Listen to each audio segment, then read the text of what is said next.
آپ کی شان مقام کے اوپر گفتگو کی جائے، اس سے بڑی بات پھر اور کیا ہو سکتی ہے؟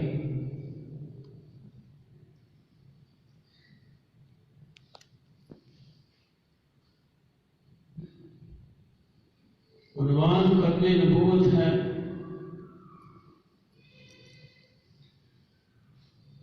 انتہائی اہمیت کا حامل ہے، لیکن کسی ایک نشست میں آپ جانتے ہیں کہ کچھ بھی بیان نہیں ہو سکتا۔ ختم نبوت کے متعلق بہت سے حالات و واقعات، ان کو اگر ترتیب وار بیان کیا جائے، تسلسل کے ساتھ بیان کیا جائے، تو پھر جا کے کچھ باتیں سمجھ میں آتی ہیں۔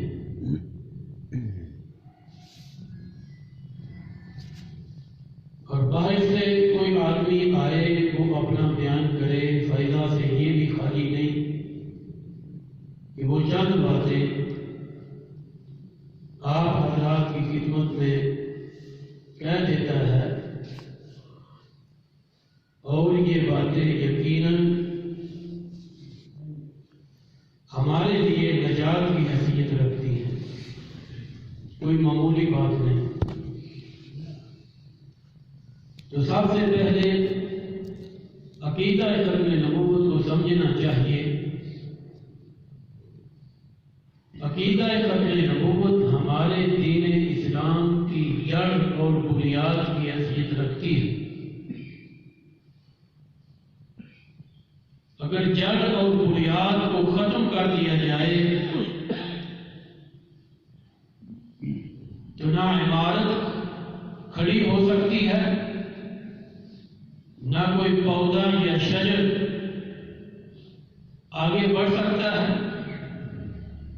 اس لیے ہم مسلمانوں کے دل و دماغ میں یہ بات بیٹھ جانی چاہیے کہ رسول اللہ صلی اللہ علیہ وسلم آخری نبی ہیں، آپ کے بعد کسی قسم کا کوئی اور نبی نہ آ سکتا ہے، نہ پیدا ہو سکتا ہے۔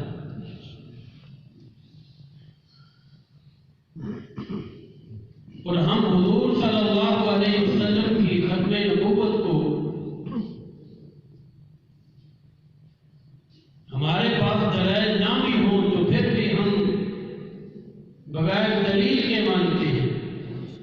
یہ ہر ایک مسلمان کے دل و دماغ میں بیٹھ جانا چاہیے کہ اگر کوئی کسی آدمی کو آگے قادیانی کے پیروکار مرزائی کسی قسم کا کوئی دھوکہ دیتے ہیں تو اس سے بحث نہیں کی جائے گی، دلیل نہیں مانی جائے گی۔ ہم نے حضور کا کلمہ پڑھا ہے، بس ہم اپنے نبی کو اتنا مانتے ہیں کہ بغیر دلیل کے آخری نبی تسلیم کرتے ہیں۔ بحث مباحثہ کرنا، مناظرہ کرنا، بات چیت کرنا، مسائل کو حل کرنا، یہ مبلغین حضرات کا، علماء کا کام ہوتا ہے۔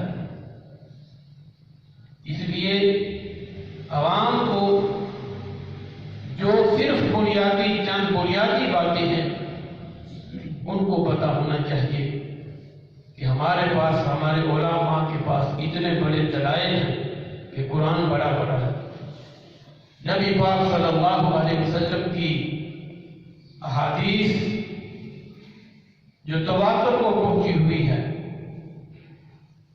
بہت ساری ہے۔ تو یہ ایک ایسا عقیدہ ہے کہ اس عقیدے کے بغیر، اس کی پختگی کے بغیر کچھ بھی حاصل نہیں ہوتا۔ اس لیے مختلف مساجد میں جا کے بیانات کیے جاتے ہیں تاکہ یہ جو بات رسول اللہ صلی اللہ علیہ وسلم کی ختم نبوت ہے یہ تازی رہے، کہیں دب نہ جائے۔ اور یہی اس کا مقصد ہوتا ہے۔ اس کے علاوہ کوئی اور دوسرا مقصد نہیں ہوتا۔ ہمیں آپ علیہ السلام سے محبت کثیر ہونی چاہیے۔ حضور صلی اللہ علیہ وسلم نے ارشاد فرمایا لا یؤمن احدکم حتی اکون احب الیہ من والدہ وولدہ والناس اجمعین، اس وقت تک کوئی آدمی کامل مومن نہیں ہو سکتا جب تک میں اس کو اس کی جان سے زیادہ عزیز نہ ہو جاؤں، اس کی اولاد سے زیادہ عزیز نہ ہو جاؤں، اس کے ماں باپ سے زیادہ عزیز نہ ہو جاؤں، اور سارے کے سارے لوگوں سے زیادہ میں عزیز نہ ہو جاؤں، اس وقت تک ایمان کامل نہیں ہو۔ ہمیں حضور سے محبت ہونی چاہیے، حضور سے پیار ہونا چاہیے، حضور سے عشق ہونا چاہیے۔ سیدنا فاروق اعظم رضی اللہ تعالی عنہ کا واقعہ، آپ صلی اللہ علیہ وسلم نے حضرت عمر کا ہاتھ تھاما ہوا تھا تو حضرت عمر نے فرمایا یا رسول اللہ صلی اللہ علیہ وسلم، آپ مجھ کو میری جان سے علاوہ ہر ایک چیز سے زیادہ محبوب ہیں۔ حضور صلی اللہ علیہ وسلم نے اسی وقت فرمایا کہ بات پوری نہیں ہوئی، ایمان کامل نہیں ہوا۔ اب فاروق اعظم یا تو مسئلہ سمجھانا چاہتے تھے یا خود پوچھنا چاہ رہے تھے، فوراً تڑپ گئے، اسی لمحے فرمایا کہ اے اللہ کے رسول، اب آپ مجھ کو اپنی جان سے بھی زیادہ عزیز ہیں، میں آپ کے لیے اپنے بچوں کو قربان کر سکتا ہوں، میں آپ کے لیے اپنے ماں باپ کو قربان کر سکتا ہوں، میں آپ کے لیے اپنے رشتے دار برادری کو قربان کر سکتا ہوں، حتیٰ کہ میں آپ کے لیے اپنی جان بھی قربان کر سکتا ہوں۔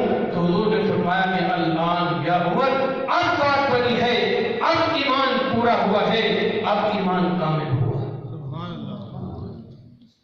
تو ہمیں بھی ان واقعات سے کچھ نہ کچھ سبق حاصل کرنا چاہیے کہ ہمیں بھی آقا صلی اللہ علیہ وسلم کے ساتھ محبت ہونی چاہیے، پیار ہونا چاہیے، رسول اللہ صلی اللہ علیہ وسلم کے ساتھ لگاؤ ہونا چاہیے۔ حضور صلی اللہ علیہ وسلم کے اوپر آ کر اللہ نے نبوت کو کامل مکمل کر دیا اور آپ علیہ السلام کے سر اقدس پہ ختم نبوت کا تاج سجا کر دنیا میں بھیجا ہے۔ حضرت آدم علیہ السلام سے نبوت کا آغاز ہوا، اس کے بعد پیدل پہ نبی آتے رہے، سب سے آخر میں خاتم الانبیاء حضرت محمد رسول اللہ صلی اللہ علیہ وسلم آئے، جن کو اللہ تعالی نے آخری نبی بنا کر دنیا میں بھیجا، اور آپ کے بعد کسی قسم کا کوئی نبی نہیں آ سکتا، نہ کوئی نبی پیدا ہو سکتا ہے اور نہ کوئی آ سکتا ہے کہ جو نبوت کا دعویٰ کرے۔ اللہ تعالیٰ نے اس نبوت کے دروازے کو بند کر دیا ہے۔ نبوت تو بہت دور کی چیز ہے، بہت بڑی بات ہے، اللہ نے صحابیت کا دروازہ بند کر دیا۔ صدیق کے بعد صدیق جیسا شخص پیدا نہیں ہو سکتا، عمر کے بعد عمر جیسی شخصیت پیدا نہیں ہو سکتی، عثمان کے بعد عثمان جیسی شخصیت پیدا نہیں ہو سکتی، علی کے بعد علی جیسی شخصیت پیدا نہیں ہو سکتی، پیغمبر کے سارے صحابہ جیسی شخصیت تا قیامت کوئی پیدا نہیں ہو سکتی۔ اللہ نے صحابیت کا دروازہ بھی بند کر دیا، نبوت کا دروازہ بھی بند کر دیا کہ کوئی نبی نہیں آ سکتا، جب نبی نہیں آ سکتا تو کوئی صحابی بھی نہیں آ سکتا۔ یہ ہمارا عقیدہ ہونا چاہیے۔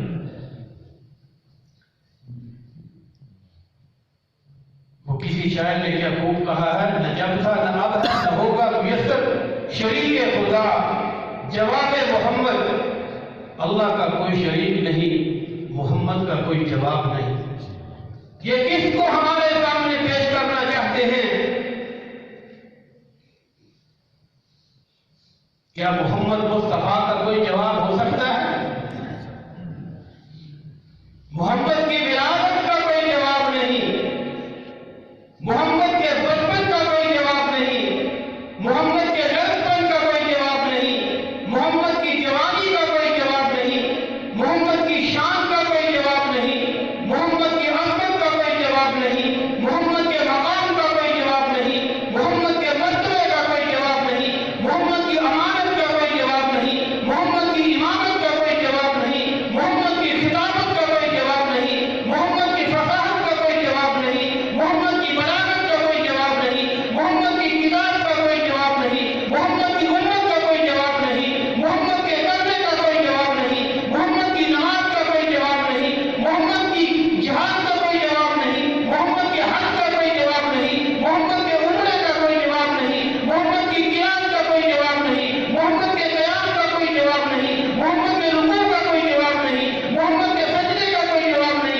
زندہ باد. انا خاتم النبیین لا نبی بعدی. آپ صلی اللہ علیہ وسلم نے فرمایا کہ میں آخری نبی ہوں، میرے بعد کوئی نبی نہیں. میرے بعد کوئی نبی نہیں. نبی محمد رسول اللہ صلی اللہ علیہ وسلم کے آگے کسی اور نبی کی ولادت کا دروازہ بند کر دیا گیا کہ کوئی نبی پیدا نہیں ہو سکتا. نبی کے آگے کسی نبی کی بچپن کا دروازہ بند کر دیا گیا، جوانی کا دروازہ بند کر دیا گیا، ہر ایک چیز کا دروازہ بند کر دیا گیا. اللہ نے آپ صلی اللہ علیہ وسلم کو کامل اور مکمل بنا کے دنیا کے اندر بھیج دیا، اور وہ دروازہ جس دروازے سے نبی آیا کرتے تھے اللہ نے اس دروازے کو بند کر دیا. اور جہاں تک دلائل کا تعلق ہے، آپ حضرات سنتے رہتے ہیں، قرآن پڑھا ہے، الحمد سے لے کے والناس تک پورا قرآن محمد کی ختم نبوت پہ دلیل ہے.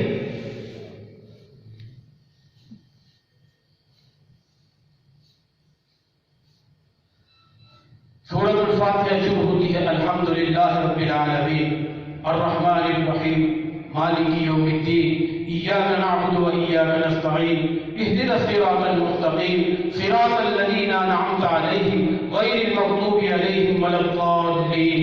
کیا یہ ختم نبوت کی دلیل نہیں ہے؟ الف لام میم ذالک الکتاب لا ریب فیہ ھدی للمتقین الذین یؤمنون بالغیب ویقیمون الصلاۃ ومما رزقناہم ينفقون. یہ ختم نبوت کی دلیل ہے. فیقول الفقہاء